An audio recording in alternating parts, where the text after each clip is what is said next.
one reason I reached out was just your other podcast about the eggplant seed. It just got me thinking about, well, yeah, how do I do it? And I think part of it is that it's one of the backburner seed crops. I get it transplanted, we keep it alive, and then I don't pick the fruit until it's demanding that I pick it. So I tend to kind of leave it on the plant for a really long time. Sometimes I'm not picking it, even though the fruit is set in early August. I'm not necessarily harvesting it off the plant until even October. And then finally I'll pick it and I'll put it in a cardboard tray or a basket. And I tend to bring it in with our other fruits that are coming. Welcome to episode 71 of the Seed Farmer Podcast. The podcast where I want you to harvest seeds from some of the vegetables and flowers growing in your farm or garden, and then to plant that seed out to grow delicious vegetables and beautiful flowers. If you enjoy the Seed Farmer Podcast and find it to be a good resource that helps you improve your seed work and farming, please support the show at spreadsheet.farm/support-podcast. I'm your host, Dan Brisebois, seed grower at Turnasol Cooperative Farm and author of The Seed Farmer, a complete guide to growing, using, and selling your own seeds. Way back in episode 61 with Charlie Watt, we talked about eggplant seeds and our struggles with germination. And I did a call out for folks who have great success with eggplant germination. Today's conversation is all about great eggplant seed germination and more. But first, a touch of news. So I mentioned last week that I'm trying to put together a quick summer seed school or seed farmer summer school, something with a name like that. And I have a few questions, a survey that you can click on in the show notes below and tell me what crops you want me to feature in this. So this is going to be a series of three sessions, 3 live virtual sessions, where I'm going to go into each session into 3 crops in depth. Seed crops, maybe I should specify that, talk about, how to grow them, how to extract the seed, how to clean it, maybe some breeding stuff, just things to know to make your life easier as a seed grower with these crops. So there's a link in the show notes to go and suggest what crops you would love to hear about, and maybe also why you want to hear about them. So please fill that out, and soon I will be telling you more about that course and when it begins. And now, let's get into today's conversation. Chris Sanford is this episode's guest. Chris Sanford runs Yonder Hill Farm with Garrett Lauten on the south shore of Nova Scotia. Her seed journey is deeply anchored in commitment to regional resilience, from working to preserve the local Tancook Island Cabbage to breeding and establishing hardy hazelnut, chestnut, and walnut orchards. In this episode, Chris shares the logistics of running a small-scale seed farm. We talk about how having backburner crops lets you adapt to the natural rhythms of the farm. And Chris reflects on the power of community seed partnerships, highlighting how seed producers can work directly with market gardeners to stabilize and select regional strains. In the deep dive, Chris and I get into growing great eggplant seed. We break down how to plan your fruit harvest and seed extraction to get great germination. And we talk about why patience is a virtue for eggplants. Enjoy the conversation.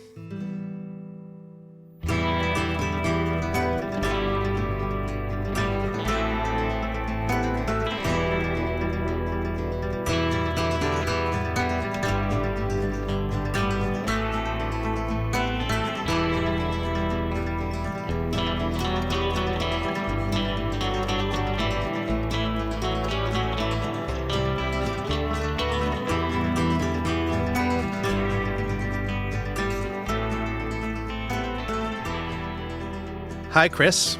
Welcome to the Seed Farmer Podcast. Hi, thanks for having me. I don't know how many episodes ago, maybe about a dozen episodes ago, maybe 10, I did an episode with Charlie Watt, and we talked about eggplant seeds. And as part of our conversation, there was a little bit, both of us admitted to have had germination challenges with eggplants. And in that episode, I did a call out at the end asking if anybody has some great eggplant tips to contact me. And you reached out and you told me a bit about your eggplant experience. And you're in a climate that's comparable to ours. So that's even more valuable. That's the impetus for why I have you on. And so I'm really looking forward to not just talking about eggplants, but getting to know a little bit more about your farm? Because I've never visited your farm. Like, we've met in different situations, but I've never been to your farm. So hi again, Chris. Hello again. Yeah, it's nice to see you. Why don't we start with your seed story and tell us how you got interested in working with seeds, or just in seeds, period? Yeah, well, I feel like it's a journey for sure. I grew up in rural Maine, actually, which is not very far from where I am now in Nova Scotia. But I grew up in a rural farming community, kind of in the heart of the organic farm movement that was going on, still is going on there. And loved working in gardens and worked at farms as a teenager. I got inspired by some old Back to the Landers in the area books. I want to hear about the book, one of the books that inspired you to get into seeds or to think about them. Yeah, so I mean, this was when I was a late teenager, early 20s, kind of collecting books and reading lots of things about sustainable agriculture and seed saving. And I ended up in my collection was a book by Dan Jason. I can't quite recall the exact, Growing for the Future of the Earth or something like that. What is it called? On the spot. I don't have it in front of me. But it actually is what inspired me to grow dry beans. I had sort of maybe done a couple of years of like food growing gardens.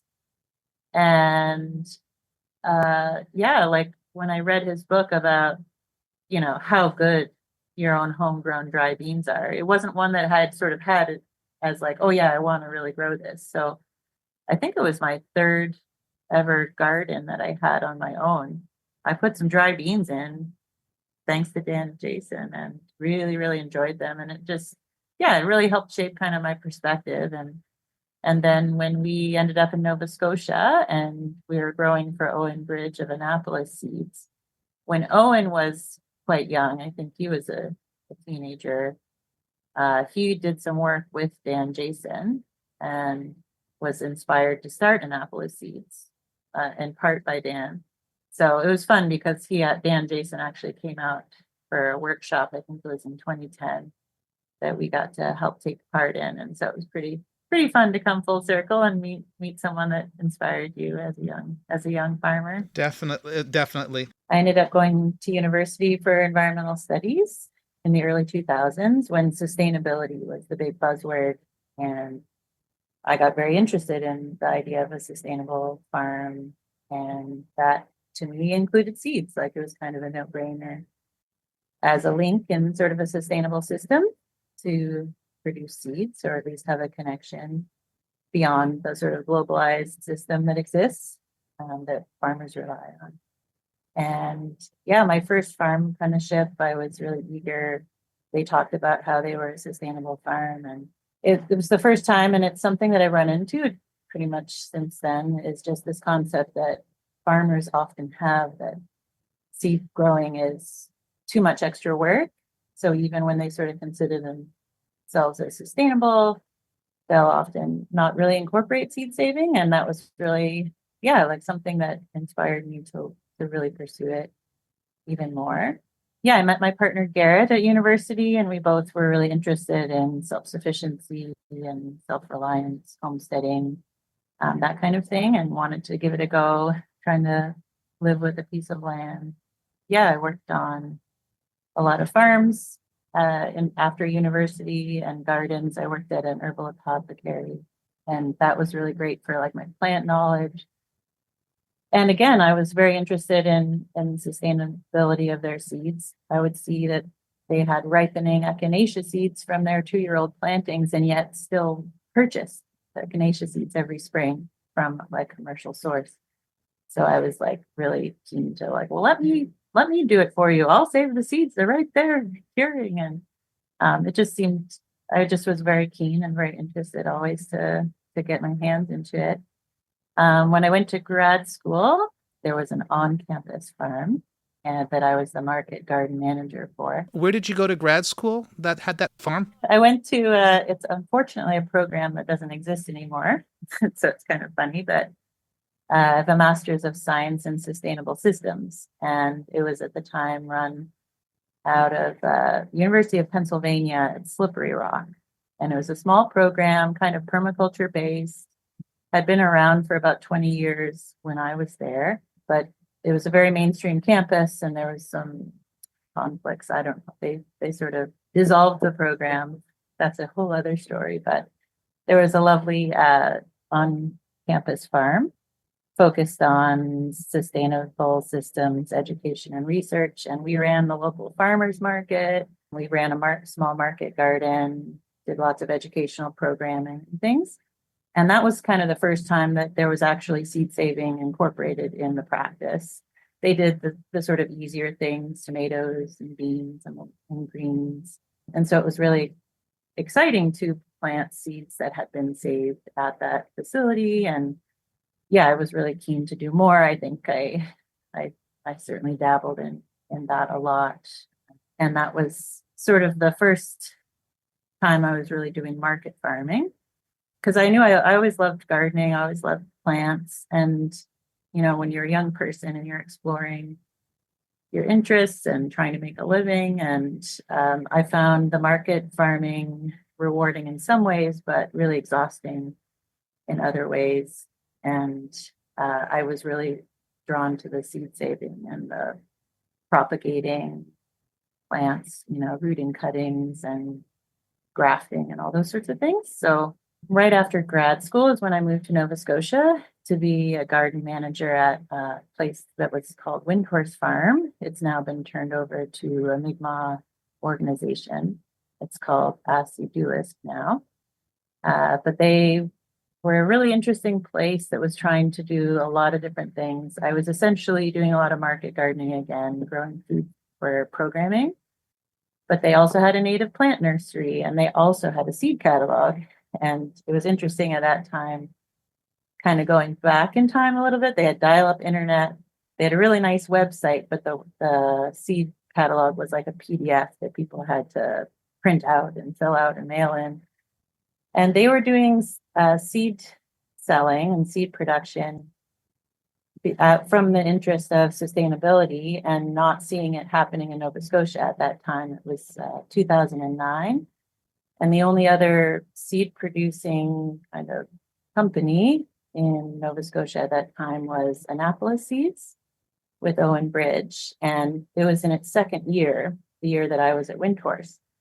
And they had told me, grow as many seeds as you can to wholesale to Owen, because we want to help support him to grow his business. And so basically, since then, every year we've grown and sold wholesale. We still do to Annapolis Seeds. And that kind of just sort of fell into doing that. And they had quite a nice collection. They had some really interesting things. They're sort of the most well-known in our area. It's a tomato called the Wenzel tomato that they had taken on. It's basically, reminds me of a brandy wine, a pink brandy wine.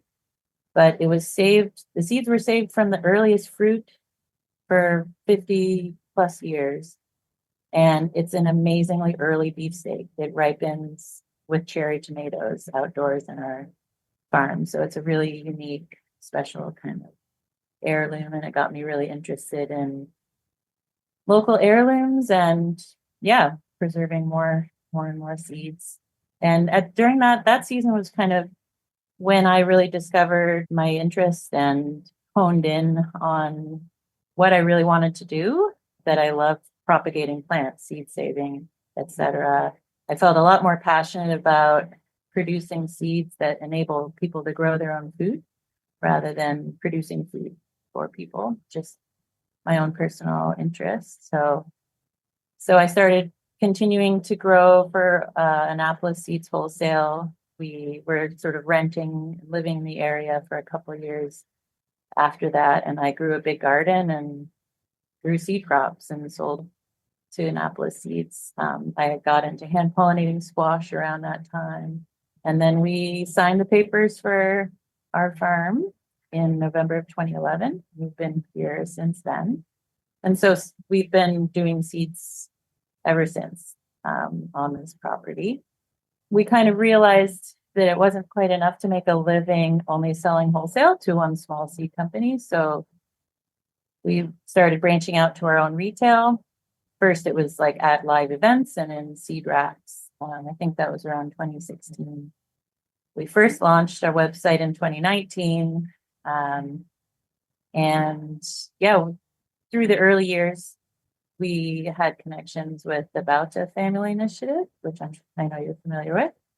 And I have to say that early on, it was a struggle getting going on an old rundown farm. The barn needed an almost total renovation, pretty shoestring budget. Garrett and I are both pretty debt averse, so the infrastructure has been really slow in happening. Like if we're realizing we're out, this fall it will be 15 years, and we're still kind of in the later stages of the startup phase, I'd say. I hear you have a new seed room, though. Yes. So it was always a plan from the beginning to put in a rodent-free insulated space where we could do a lot of the final cleaning and seed packing, and then also the seed storage. So up until August of last year, one of our bedrooms in our farmhouse was where we stored the seeds and packed seeds and things. And it was okay, but it wasn't ideal. And we had I think it was 2023 was a really wet year for us in the Maritimes. We had crazy amounts of humidity and moisture when it would typically not be. And just opening a bag of seeds and closing it again, we lost some to mildews and seed lots and things. And it was like, okay. That is a lot of humidity. Yeah, it was really surprising and difficult to, lose lots of seeds, but it really sort of was the kick in the butt that we needed to prioritize the seed vault. So we have now a closet that, we have a dehumidifier and an air conditioner set up there right behind me. And that's good so far. I got a cool bot in case we want to bring it down a bit, but even that is a huge improvement to our previous seed storage. I guess to wrap up the seed story, I feel like we went through a lot of seed growers, probably a pretty normal trajectory where in the early years, we just wanted to grow more and more and lots of different varieties. And we're sort of, now 20 years in, kind of honing what are really the varieties that we connect with the most and trying to prioritize and do sort of fewer, bigger grow outs and that kind of thing. But I remember the first year that we grew a really big homestead food garden, and it was 99% our own stock, and just the feeling of that, not just the self-reliance piece, but just feeling like the relationship with all of these varieties and that, they have it in their DNA, our place and our garden, and how well they adapt to our space. And we realized that just in our setup, we're very sort of low input, and with the lens on sustainability. And one of the things that I really didn't like about the market growing was how there's this real push for season extension. If you can have the earliest of anything, you're going to make more money selling it than if you're always just selling things when they're in season, and a lot of plastic and a lot of irrigation. And we just really wanted to focus on a lower input agricultural system. And that works really well with breeding resilient and tough seed crops, and so we don't do a lot of irrigation. We kind of do survival watering, and we don't use plastic mulch for weeds, so we end up doing a lot of hoeing, but our crops have to kind of adapt to pressures of weeds. We grow them. We do use insect netting in certain circumstances, but like our cucurbits, we grow completely uncovered now, so they're having to grow through all the cucumber beetle pressure and kind of just seeing how things can develop resistance and resilience. And then when people buy our seeds and grow them and baby them, they just thrive even more. So it's really rewarding to kind of be a part of that journey for other people too, and their growing. And do you still grow a certain amount of seed on bulk for Owen or for other seed companies? Yes. Yeah. So we still do every year a nice big wholesale order to Annapolis Seeds. We started it a few years back. We started selling bulk packets on our website, just realizing, there are certain things that we it changes every year what we have a lot of in abundance, but when we're able to offer bulk packets, we like to do that. And sometimes we'll get requests from other farmers to sell sort of more bulk amount, and we're happy to do that when we can. Well, that's fun. Yeah, yeah. Just before we kind of pivot out of your seed journey, can you want to just tell us a bit about what your seed catalog or your seed offer looks like, or your seed farm looks like? Yeah, well, I mean, our scale is relatively small, like usually around 2 acres in production. We do some things in larger quantities, sort of like field crops, more so than sort of raised bed. We do like freestanding raised beds, but we're sort of pivoting more to, because of the pathway maintenance, doing more rows with like walking paths that we hoe and that kind of thing. So our scale is mostly hand scale, although, some tractor usage. We have about 200 varieties and growing always that we offer on the website. We've ended up with some pretty unique varieties and even some unique strains of varieties. And that's also something that's really kept us going, realizing sometimes we don't necessarily realize that we're one of the only, or even the only source for a certain variety, that we might have gotten into our collection from a bigger seed company 15 years ago. And then, there's one particular instance where we were contacted by Fedco Seeds to get stock seed for a variety that they had been maintaining, and it had crop fails for the last number of grow outs, and they had lost the variety.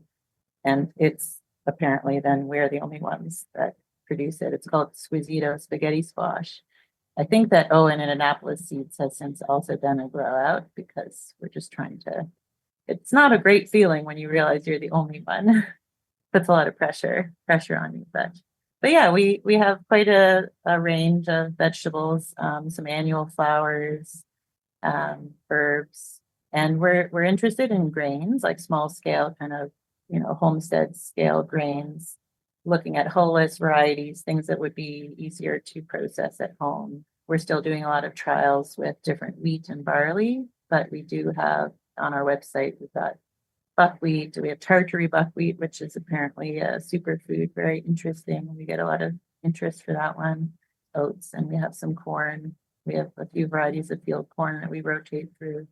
We're pretty lucky to be quite isolated just by nature. We're in our area of Nova Scotia called the South Shore, and there's Drumlin Hills, so the glacial Drumlin Hills. That's where the fertile soil is. Well, it's well drained, sandy loam soil, really nice starting point, except the rocks. There's lots of, they call it glacial till. So there's rocks of all sizes constantly emerging from the field. So that's always an interesting thing to work with. But the soil is so deep, like layers of topsoil and subsoil. And then in between these hills is very shallow topsoil and rocky. You hit bedrock really quickly. So you have sort of these isolated hills where all the old farms in the area are. And we in particular are quite a distance from any other food producing farms. And there's also not a lot of larger scale commercial agriculture in our area because of, you have these, you might have a 50-acre hill, and then there's lowland forest, and then a distance away another hill. And so it didn't really lend itself to large scale agriculture. And in our area, you had all these old, it used to be an agricultural area when everything was a smaller scale. And, they would be exporting apples even to Europe from our area. It was very thriving in the, turn of the last century. But then as sort of you needed to scale up or stop farming, then a lot of these old heritage farms kind of just, a lot of them got grown back in with forests. There was just a lot less agriculture going on, but it really lends itself well to our interest in homesteading and growing at a small scale. And we can be pretty confident that, our corn isn't being pollinated from cornfields nearby or anything, because there aren't any. So that's a helpful thing. That is a good opportunity for a seed farm. Yeah. Sometimes it can be lonely to not have farms directly beside you, Yeah. but there's still a good seed community in Nova Scotia that I'm sure you keep in touch with. Yes, it really has been since we moved here. We've met through Bauta, especially a lot of really great seed growers, and it's very collaborative. And a lot of us grow for Annapolis seed, and so we sort of have a little community, and we'll communicate about what we're growing to try to coordinate somewhat, so that we're growing different things and support each other, and yeah, do farm tours. And there are farms nearby, I should say, that even in our area, there's quite a few small organic market growers.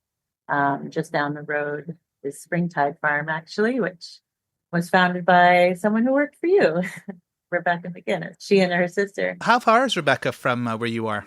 She's 10 kilometers. Oh, that's awesome. And that's a great community to have close by. Yeah, and so she actually helped with seed packing. The last few years I've been wanting to outsource some of the real that type of work, the final seed cleaning and the seed packing. And so Rebecca came over for a few hours a week to help pack seeds, and Raphael, who works for her, and I guess she also works. She also worked for us, yeah. Yeah. So she comes over, and she's an amazing seed cleaner. I mean, she gets things so clean. Oh, that is a wonderful asset to have. Yes.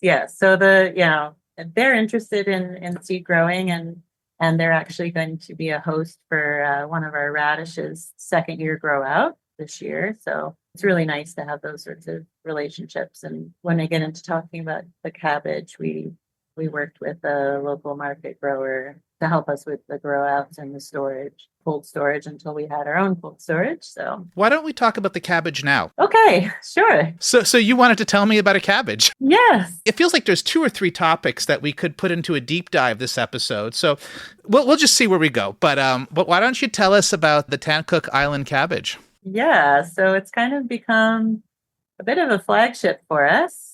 We didn't set out to, but Tancook Island is an island in our county off the coast of Nova Scotia, not very far off the coast. There's a ferry that goes out. And historically, when it was settled by white settlers, they found that it was perfect for growing cabbage, and being sort of just enough out into the ocean to kind of get the cooler summers, but then also being a little bit out in the ocean delays the fall frosts and things. So it's they have quite a mild winter.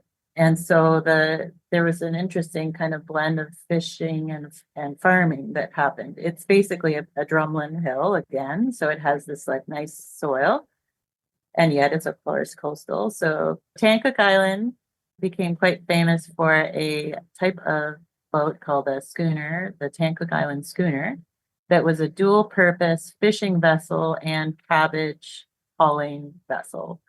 So they would fish. So there'd be fishermen that would fish and haul their catches into Halifax and whatnot. And they would be simultaneously growing cabbage, this particular variety of cabbage. It's a storage cabbage. And the Tancook schooner had an especially big hull, a big space in the storage hull in its for transporting cabbage to Halifax and selling it. And so this would have been in the 1800s. They were, I don't remember off the top of my head all the figures, but it was a crazy amount of cabbage that got taken to Halifax and sold both as cabbage, whole form, and sauerkraut. So the Tancook Island sauerkraut is actually on the Slow Food Arc of Taste as sort of a heritage dish. And this was, of course, before we had all the global trade with citrus fruits and things. And so there was quite a lot of demand for cabbage during the wintertime. And then over the years, as with a lot of things, the agriculture dwindled. It's a small island. There was a Tancook Island brand of sauerkraut. So there was actually like a sauerkraut facility. They had these cabbage houses where they would store the cabbages, and they were saving their own seeds and keeping this variety of cabbage, this very specific one that, and I guess in its heyday, it could grow to be like 20-pound heads, like just huge. One of those big ones. Huge storage cabbage. Yeah. I haven't gotten any that big, but it is an impressively big cabbage plant. And it makes the most amazing sauerkraut. It just is so crispy, really good, really, really good. So over time, the agriculture kind of dwindled on the island. There were some people still keeping the variety alive.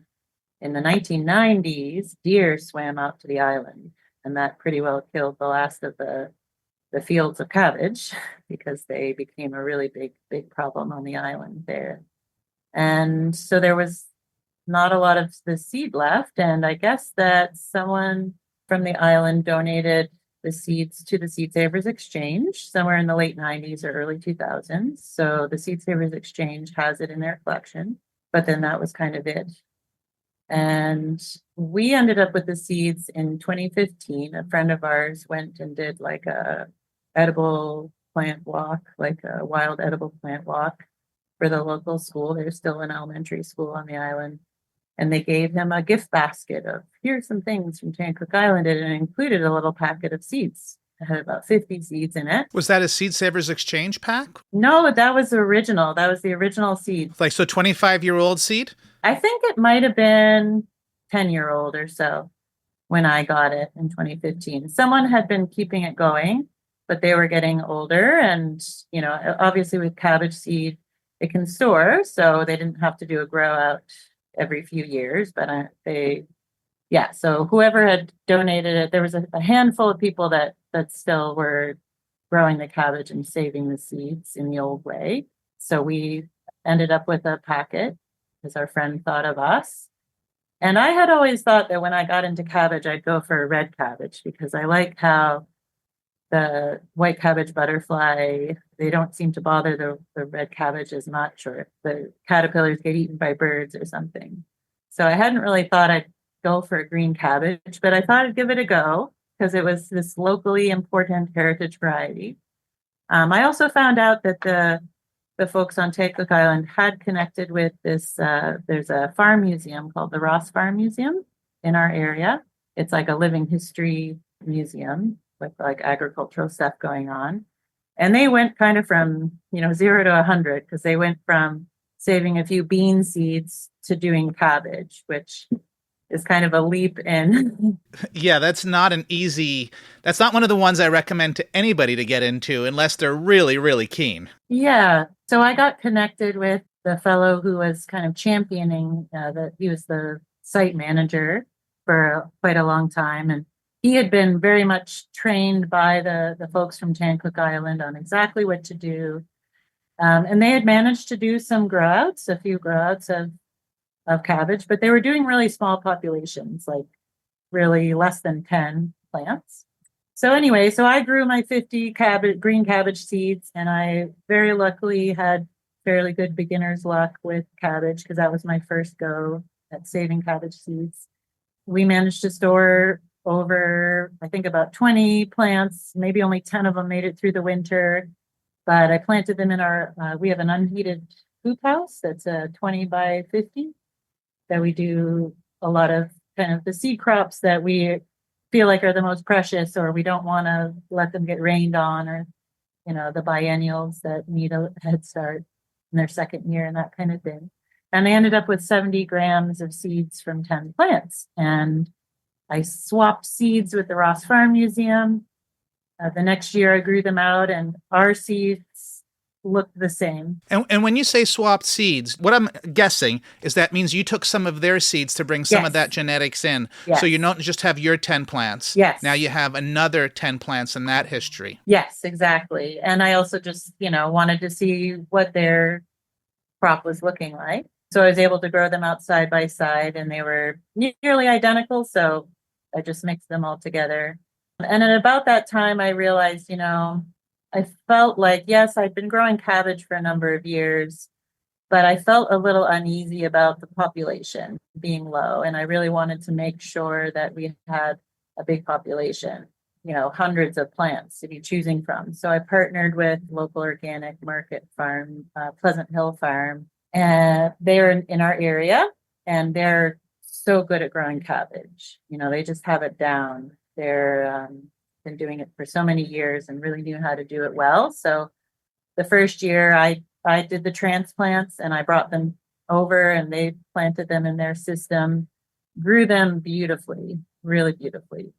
And so then we had a few subsequent grow outs where we were trying the kind of have your cake and eat it too version of cabbage seed saving, where you're just trying to overwinter the stem of the plant so that they could actually take the cabbage to market, which it sold beautifully because people in our area know cabbage or know the Tancook Island cabbage variety.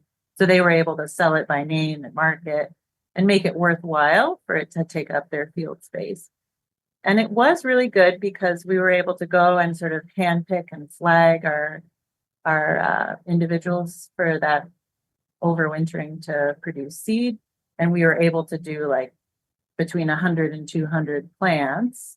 And we did okay with it, but I found that for one thing, when you're cutting off the head of the cabbage, you're losing that terminal bud, and the lateral buds just didn't produce as much seed.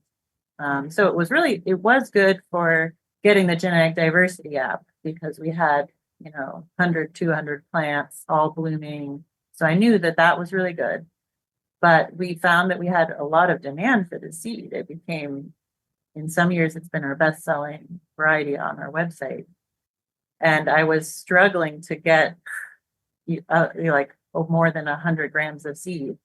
And I'm thinking, this is not worth it. And we were planting them outdoors because we needed more space than we were able to allocate in the greenhouse. And then our other challenge that we started encountering was when we were planting them outdoors. Well, one thing about Tancook Island cabbage is that it hasn't been bred for cold tolerance. So it's, having been for so many generations, 100 plus years on Tancook Island, which doesn't really get fall frosts, it just really wasn't tolerant of, I remember one year I grew it right next to some other storage cabbage varieties that we were just growing for ourselves to have. And it was not even that hard of a frost. And the other cabbage was fine. And the Tancook Island cabbage, the stem just rotted and it flopped over. So we had to really delay planting the stems out in the field until we were pretty sure there weren't going to be really any frost at all. And by the time the flowers were blooming, it was late July and August, which is when we were getting over 30-degree days, which again, on the other side, Tancook Island doesn't get 30-degree days very much, being out into the ocean. And so we found the flowers were aborting. They were there were bees all over them, but then they weren't forming seeds. And even the seeds that did form weren't germing great. I think brassicas do need a lower temperature for a good pollination. And I think cauliflower is the worst, and maybe cabbage is there. Maybe broccoli isn't as severe, but you were living it. Yes, we were living it. And I had maybe at least two grow outs with just really kind of not great germination or quantity of seed for all the effort that went into it. And finally, the last time we did it in that technique, I actually set up a sprinkler on the blooming cabbage. And I think that saved my seed crop because I finally got about 100 grams of seed. But I thought, I need to do this differently. This isn't sustainable. It's not working. We have to do it every year. I want to do other Oleraceae. But I felt really like it was important. The Ross Farm Museum, actually, the champion of that project, retired. And I don't know if they're continuing it or will continue it. So feeling a little bit like, okay, we're the only, producer of this variety. And I don't feel like I'm doing a very good job here. I can't be running a sprinkler on blooming cabbage plants in the middle of the day in August all the time. So we did a big grow out. We ended up taking over growing the cabbage ourselves. We finally invested in insect netting, which helped a lot for us to be able to produce really nice cabbage. Because it is, being a green cabbage, the white cabbage butterflies just will decimate it if you let them. So so we grew out from that really finally good grow out of seeds outdoors. We grew out a big patch of our own, 200 plants or so, and really spaced them wide and really tried to be able to observe how they were doing and see if we could get the size up, because that was something that really intrigued me. We got some big ones. I think we might have gotten a 10-pound head, but they're a beautiful, big plant. And so this was, let's see, 2024. We grew out in the field at the farm. And then that year, we finally had our own cold storage in our barn cellar, an old walk-in cooler that we got from a restaurant. And we've since put a cool bot on it, and it's amazing. Really a game changer having on-farm cold storage. But even that year, we had just put in the walk-in, so it was the fall, and we brought in we did our selection of about 80 to 100 of the best plants and brought them in with the heads on. And we managed to successfully overwinter them, partly because we could actually check on them, and I put a tarp on to kind of lock in the humidity. And we overwintered them here, and we decided we're going to dedicate like half of the hoop house to Tancook Island cabbage this year. And we did it with we kind of made two different lots where when we were harvesting them from the field, one thing, and this was something that the market growers that have been growing for us identified as something that was a little tougher for them about the variety, was that they didn't all hold well in the field. So some of them were really starting to bolt even and break open their heads even when we were bringing them in the fall. So we sort of separated those. We thought, well, we still want to preserve some genetic diversity here. We didn't feel like cutting those out of the gene pool, but we separated them. So I collected seeds from them separately. So I have two lots now from 2025. They did amazing. And one thing that we found was putting them in the hoop house, we were able to get them started early enough so they were blooming more like in June and early July, which is not as hot. So even though they were in the hoop house, which will get hotter, when they were actually blooming, it was not 30 degrees. And we had really great seed set, and we ended up with 800 grams of seed, which was like, woohoo, our best yet. And is that from the same number of plants about? Yeah, it was 80 to 100 plants, but with the terminal buds. Well, that's really exciting. I was really curious if you're going to get to the yield, and I'm glad to hear about it. Yeah. So now you got a bunch of seed, at least a year or two.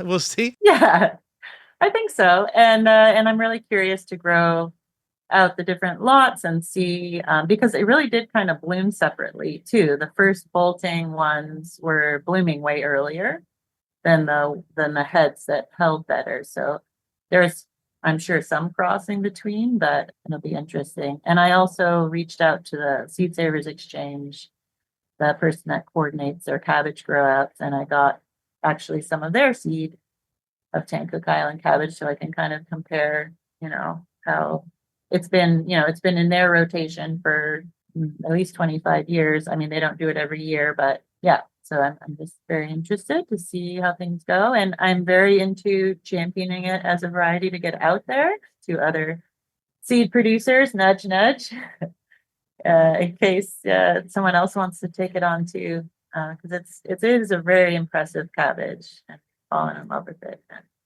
Would love to see it go. So that's a call out to anyone listening, especially in a maritime climate. If they want to take on a cabbage, this would be a great one to do so. Yes, very much so. And we're excited to try to maybe do some other Brassica oleracea. We've only got one other in our collection because we've been focusing so much on this particular cabbage. So we'd like to kind of expand a little bit. If you're already a seed farmer, or even just thinking about harvesting seed from your plants for the first time, head over to seedgrowers.farm for my free seed grower resources. There is cross-pollination information, seed yield information, even a few seed spreadsheets. There's also a list of my favorite seed books and podcasts. While you're there, you can also sign up for my weekly newsletter to get seed grower tips and stories straight into your inbox. So head to seedgrowers.farm for my seed grower resources. Now, back to the show. All right, Chris, so I think it's time for what we're all waiting for, is to talk about eggplants. So let's get into our eggplant seed deep dive. Before we get into actual technique, do you grow a lot of eggplants? We do kind of a small scale grow out. We have three varieties in our collection. I was really interested in smaller eggplants that are going to ripen for people outdoors. One of the things that would kind of irritate me as a market grower was planting these, the big purple eggplants and putting all this work into growing them so early and taking care of them, and you get one or two giant eggplants per plant, and it just doesn't feel as worth it. And when I was working at the on-campus farm, there was a variety called Turkish orange eggplant. And it didn't sell well because it's confusing the way it looks to people. It doesn't look like an eggplant. It is a different species and it's small. It's round. People thought it was a tomato or something, but it outperformed the other eggplants that I had ever grown so much. So we ended up getting a lot back from market and getting to use them ourselves. And I just thought, okay, I wanna focus on smaller eggplants. It's like cherry tomatoes and beefsteak tomatoes. So that tends to be what we focus on. We also have Asian long eggplant, and then our biggest eggplant that we have is called sesame eggplant. It actually produces a pretty nice sized white traditional eggplant shape. We got that originally from the Experimental Farm Network and found it did really well for us and was very early for a large eggplant. So Now, there are so many Solanaceae that feel pretty easy to get to seed and to have reliable seed, but as I mentioned earlier, eggplant is one that I've had a challenge with. So can you tell us how you grow eggplants for seed and maybe go through some of the basics, and then we can get into the maturation and germination and all that after? yeah, so we tend to start eggplant pretty typically as one of the earliest ones we do. We aim to have them started in March, on a heat mat and grow them as transplants. They're one that I plant in our unheated hoop house, mainly because it gives us that season extension for the maximum number of ripe fruits. Like we don't have to worry about the fall frosts coming into the greenhouse. And so kind of for maximizing seed yield and ripe fruits. So I don't have a ton of space. It's pretty, real estate in our one greenhouse is pretty precious. So we tend to do about 50 plants or so per grow out, and we'll transplant them, usually in June at some point. I find that they're flowering and setting fruit that's ready to eat by early August, but we leave those first fruits to ripen. And we usually get about 2 flushes kind of fruit that ripens for seed. In part, I feel like my method, and one reason I reached out was just your other podcast about the eggplant seed. It just got me thinking about, well, yeah, how do I do it? And I think part of it is that it's one of the backburner seed crops where I get it transplanted, we keep it alive, and then I don't pick the fruit until it's demanding that I pick it. So I tend to kind of leave it on the plant for a really long time. Sometimes I'm not picking it, even though the fruit is set in early August. I'm not necessarily harvesting it off the plant until even October. So it's really sitting there on the plant and it doesn't seem to rot. It doesn't, it's not calling to me. So I'm busy doing so many other things. And then finally I'll pick it and I'll put it in a cardboard tray or a basket. And I tend to bring it in with our other fruits that are coming, the squash, the peppers, the tomatoes. And as I'm working through the seed crops that are really needing to be worked through, the tomatoes and the peppers, it just sits there and it sits there. And I guess it just keeps ripening. And we've had some years that we cut it up in January for seed.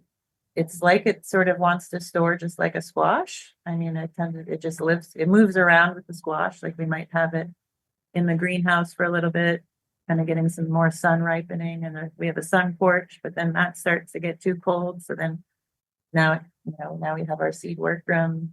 So it comes in here and we actually cut it up after doing all of the winter squash this past year.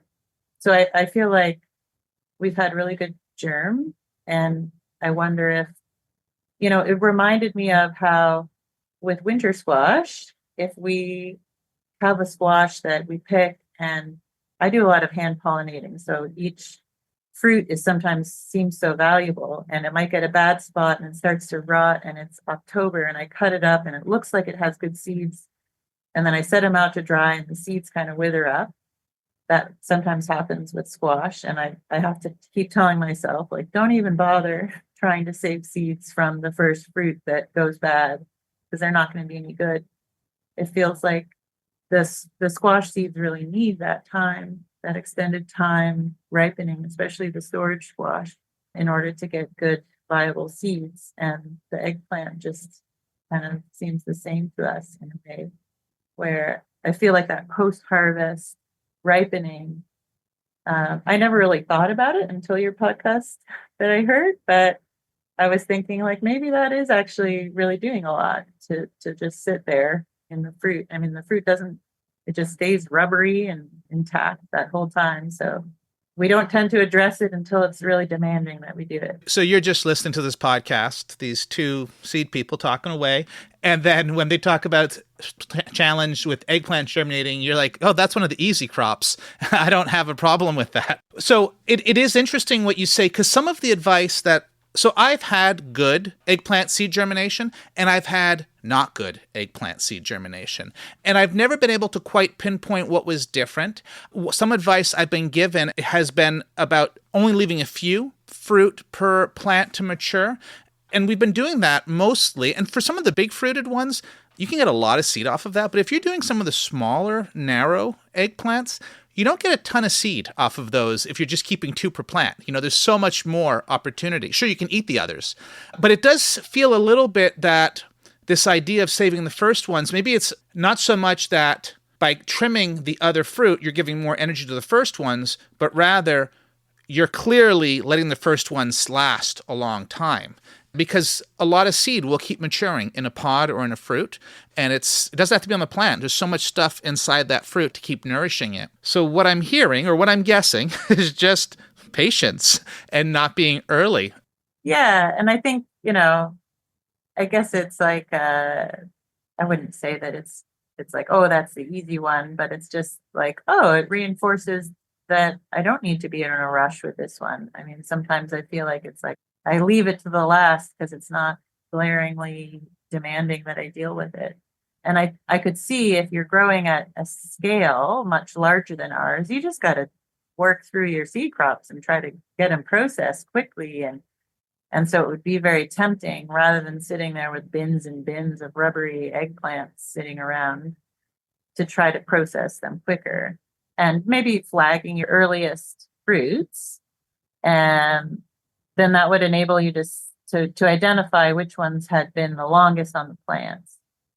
And then, if you store them long enough, that would be interesting to compare, do your first fruit flush eggplants, are they the ones with the good viability? And they might be mixed in with your somewhat later crops or later fruiting. Because we tend to, I guess partly because we're using an unheated greenhouse too, we only have until maybe early November before frost comes in there. So I find they kind of create the fruits in these flushes. So you have the first one, and then we might get a second one. And then whatever eggplants are forming on the plant, say by like early to mid-September, I just know they're not going to have enough time to ripen. So we just start picking those to eat. And so that might be sort of in effect, it's sort of similar to only letting the plant ripen 2 fruits. Now, how do you extract the seed from the eggplant? Because that's one that is extra fun. Oh, yeah. I mean, it is. I feel like that's one of the other reasons we've let them sit and sit and sit, because I find that the seed comes out easier the longer you let the ripe fruit sit, and it gets sort of gooier on the inside. You're selling it. Yeah, I'm selling it. So, we do a hand scale, so I could speak to, the scaling up, because we also cut all of our winter squash by hand and scoop the seeds, because we like to preserve the food value in the squash as much as possible. Of course, we're not worrying about that with the eggplant, but we do it in a similar way. We'll cut them lengthwise, and sort of be having a bowl or a bucket of water and just be sort of rinsing and scooping the seeds. And they do kind of come right out. Like I find if it's too spongy on the inside, then maybe the seed's not quite right, if that makes sense. Oh, it does. It totally makes sense because so when we're extracting it, it's still much more on the spongy side because we'll be extracting them in September and early October. And I can see that there's some seed that has that nice brown color and then some seed that doesn't. But what you're talking about, soupy fruit, that I haven't experienced that, but I can see how that might make it so much easier. So when we don't do a lot of squash because we just grow so much squash for market or for our CSA baskets that we have other folks grow squash for us. But when we do grow squash, we'll cut it in half, usually with a hatchet, but then we use a shop vac to suck it out. And it's quick, and you can even carve a little bit with the edge of it. And then it also hits it around a bit so that the fibers are just a bit easier to deal with. But I'm wondering right now if we could shop vac some soupy eggplant, which, again, that motion might help liberate the seed too, and then make it easier to decant after or separate some way. So that's what I'm thinking about right now. So back to your technique. So you scoop out the insides and then you just clean it with water? Pretty much. We'll often, like similar with our squash, we're often doing our squash at the same time. So it just sort of piggybacks in. One day we'll sit there and clean the seeds and we'll leave them in a bucket with some water. We don't truly do a fermentation of our squash seeds per se, but I do find they clean a lot easier if they've sat in water for a day or two. Soaked? Yeah, so we kind of do that with the eggplant actually. So we have the eggplant seeds. There's often, some bits of the flesh and stuff. I try to limit getting the skin in because that's, similar to the squash. It's not as easy to separate as the guts.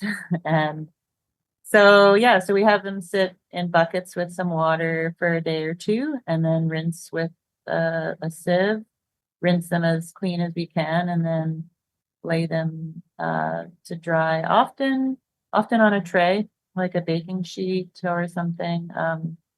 We have sort of these burlap bags that we use for our tomato seeds that we can hang because those take up so much horizontal space if we do them on trays. But yeah, that's pretty much it. We leave them dry for a while. I want to go right back to the cleaning at the end of it. Folks often talk about, when they're doing manually, they talk about kind of massaging the flesh to get some of the seed out. It's getting out more easily than that, it sounds like. Yeah, I mean, there's sort of these, you end up seeing that there are actually these seed cavities. It's not just like there's a random smattering of seeds in the eggplant. There are sort of these seed cavities. I like to cut them lengthwise because then you can kind of go along the whole cavity.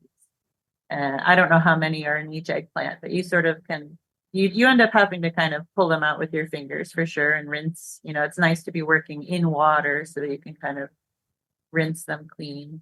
And inevitably you get some of the flesh of the eggplant kind of mixed in. And so after we've let it, sit in water, then you can kind of break it up some with your hands just to break up any clumps that are stuck together. And I do find that it tends to hold true with the good seeds sink. I mean, with squash, I don't find that to always be an indicator. And so we don't do it that way. We dry everything and then we have a DIY seed cleaner shop vac. And that does a great job sucking out all the cucurbit duds. But with the eggplant, once you kind of, it's a lot more similar to melons and tomatoes and things where you'll end up with floaty flesh and immature seed, and the good seeds really sink. And so you can kind of do a little bit of that water rinsing, filling up the bucket, pouring off the top kind of thing, and then rinsing the remaining seeds that are sinking in a sieve. And then dry them for usually about a month. I like to leave them just to be totally sure. And we've been getting, I like to say 99% germination because I don't want to say 100, but they do quite well. with that sort of treatment for sure. Well, you have got me really excited for eggplant this year. And I'm looking forward to neglecting this year's crop and not thinking about it for a long time, and then trying to figure out how to deal with it in a way when all my outdoor facilities are shut down. Yes. Yeah, that is a challenge for sure because it becomes a winter project. Well, I think this is a good time for us to pivot into our wrap-up questions. Sure. What would you tell your younger seed-growing self? Few things, I suppose. I think, they're all things that I feel like I learned along the way. And one is that trialing varieties is so worth it before trying to go into seed production. Because you can't judge a variety by a single grow out because you're just getting one source, right? You're getting one strain.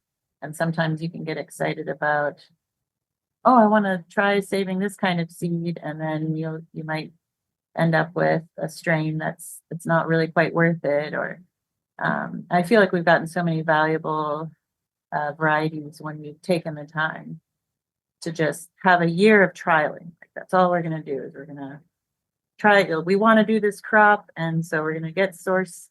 This year we're doing actually.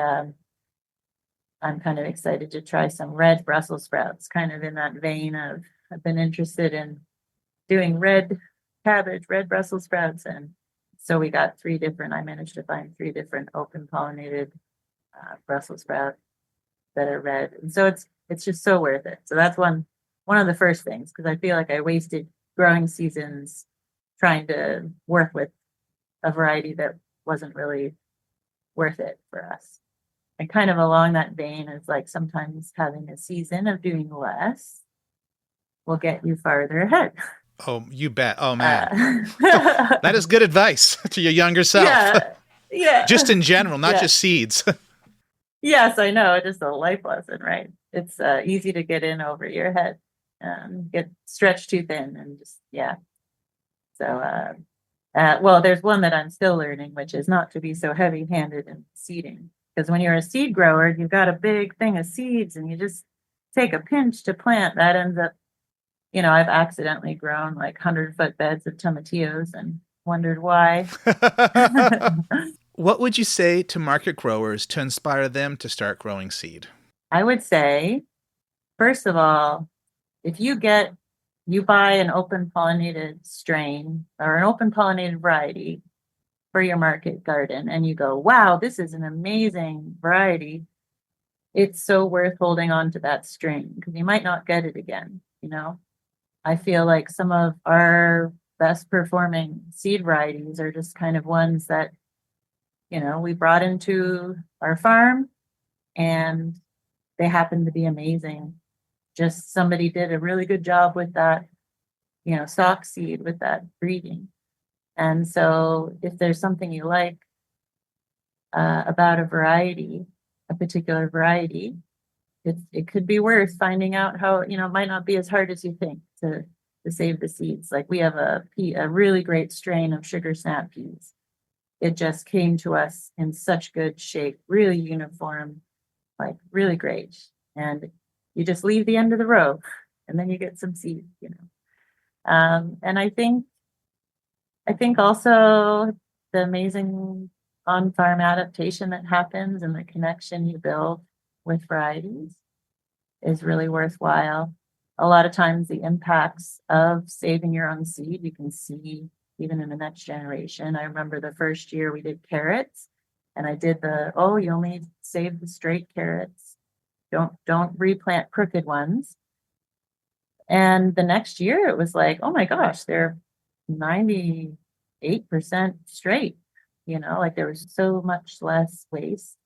So certain things, if you're a market grower and you can have 98% straight rooted carrots, like that might be what puts you over into being interested to plant some for seed.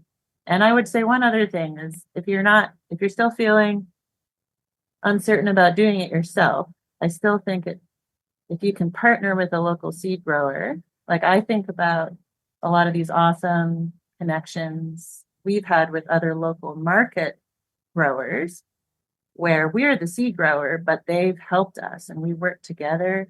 There was one that they had a favorite beet, storage beet called Lutz Greenleaf beet. And they found that commercial supply was inconsistent. Some years they couldn't even get it. Some years it would be bad quality, like it wouldn't all be very true to type. And they approached us and asked us, can you do this beet? We would buy beet seeds from you. And so the first year we said, sure, we'll try it. And we had them do the first selection because they knew the variety. And now that's in our collection. We're on year, well, we've had like 5 or 6 generations of that beet produced here on farm, and it's great. And then they get a steady source of the high quality seeds that they want. So it doesn't necessarily have to be that a market grower who's daunted by the idea of seed saving has to delve into it themselves. But if you can partner with another, find a local seed grower, it's great to have other isolation patches for some of our biennials. It's great to work together and know what varieties market growers really find that they could use help with in terms of getting high quality seeds. So there's a lot of partnership that can happen. Is there something that I should have asked you? Well, I'd love to mention another sort of long-term project that we've been working on at the farm. When I was in grad school, I got really interested in this idea of food forests and perennial agriculture, particularly some, research, some real agricultural research around hazelnuts and chestnuts, and how hazelnuts have a very similar nutritional profile to soybeans, and chestnuts have a very similar nutritional profile to corn. And this idea that, in our world of corn and soybeans, what if it was chestnuts and hazelnuts, Wow. And so we got our farm and wanted to start that right away because it's a long-term thing, So we planted a big hazelnut orchard. Some of them were named varieties, but mostly we got seedlings from lots of different sources. And we did the same thing with chestnuts, although none of those were grafted. I knew we ended up battling field mice for quite a few years, and they had to come back. The trees came back from their root system. So it was a good thing we didn't do any grafted nut trees. But we have about 100 sort of mixed chestnuts and walnuts, and then about 100 hazelnuts. And the hazelnuts are the quickest to start actually producing. But it really feels like this long-term seed breeding project where the last few years, we've actually gotten to see what the different varieties are like. They're all individuals. And we have some really great seedling hazelnuts that we would love to, our intention is to then attempt to do some layering. I mean, the propagation's a little bit different because it's not like seed saving per se, but it's propagating, these, the really good cultivars and replanting, but then it ends up becoming seed breeding too, because we're sprouting nuts and replanting the breeding basically of the nuts. And yeah, it's a really fun long-term thing, but it's very interesting. And I sort of realize now like why it's so hard to move away from annual agriculture sort of as a society, because it is such this, with the hazelnuts, we might get a few generations of breeding in our lifetime of hazelnuts. But when it comes to like the chestnuts and the walnuts, it's like maybe we'll make one selection, maybe 2 at the most, probably 1. But maybe for the future. So how long ago did you say that you started planting trees? Pretty much right away. We think we got the first ones in the ground in 2013, spring of 2013. And you just started to get some hazelnuts? Is that what I understood? We've started to get some decent yields of hazelnuts, actually. I'd say a lot of our hazelnuts are in their prime right now. We started getting handfuls of nuts like maybe 5 or 6 years ago. And then the last 3 or 4 years has been a steadily increasing yields of nuts. And my kids love cracking them, eating them all winter. So we're happy to have them. And we're now in the learning curve of like stratifying the nuts and in our cold storage and planting them out and that kind of thing. But it's kind of it is seed breeding, right? Oh, it's definitely seed breeding. It's definitely seed breeding. And with the chestnuts, have you started getting some? No, not yet. No. We have a few trees. Like I said, we battled field mice that would girdle the young trees for the first few years. And I actually resorted to putting aluminum foil up the trunks in the wintertime, because that was when it would happen. And I would take the aluminum foil off every spring. And that kind of got them over the hump. And then we also learned to just do a fall mow to like really mow the grass short to keep the habitat down. But anyway, if you look at our nut orchard, you can see the trees. There's probably about 10 of them that survived the first few winters, and they're flowering. They flower, but I'm hopeful this year we might actually get our first handful of nuts from there, but it's still a work in progress. And it's a fun one. I do wish you those first handful of nuts to enjoy that long relationship you've been working on. Yeah. How can people find out more about what you're doing? Well, you can head to our website, yonderhillfarm.ca, and we've got a lot of pictures. You can see all our varieties. And you can also sign up for our seasonal newsletter. We do an email newsletter. I try to do it once every season, so 4 times a year. And then you can also follow us on the socials it's at Yonder Hill Farm. And we're on Instagram and Facebook, so you can follow us there. And yeah. Well, thank you so much, Chris, for the conversation. And thank you so much for taking the time to reach out about the eggplants. You've got me so excited. Oh, good. I'm glad. Glad I could help. I hope you have a fantastic season. Yeah, you as well. And that's episode 71 of the Seed Farmer Podcast. Thank you so much, Chris, for being on the podcast. And thank you also for reaching out when you heard the previous episode telling me you wanted to talk about eggplants and figuring out how to make it work in the beginning of your season to come on to the show and talk about it. I look forward to seeing if I can get great eggplant seed germination this winter. Thank you to Sofia Sedeltin for the theme music. You can hear more of their music at sophiasedeltin.com. Thank you to Molly Breezeboer for editing this episode, and thank you so much for joining me in these conversations with seed farmers. You can find more seed growing resources on my blog at seedgrowers.farm. While you're there, you can subscribe to my newsletter full of seed growing, crop planning, and farm spreadsheets. You can also find out where to order a copy of my book, The Seed Farmer, a complete guide to growing, using, and selling your own seeds. And you can support the podcast at spreadsheet.farm/supportpodcast, or follow the link in the show notes.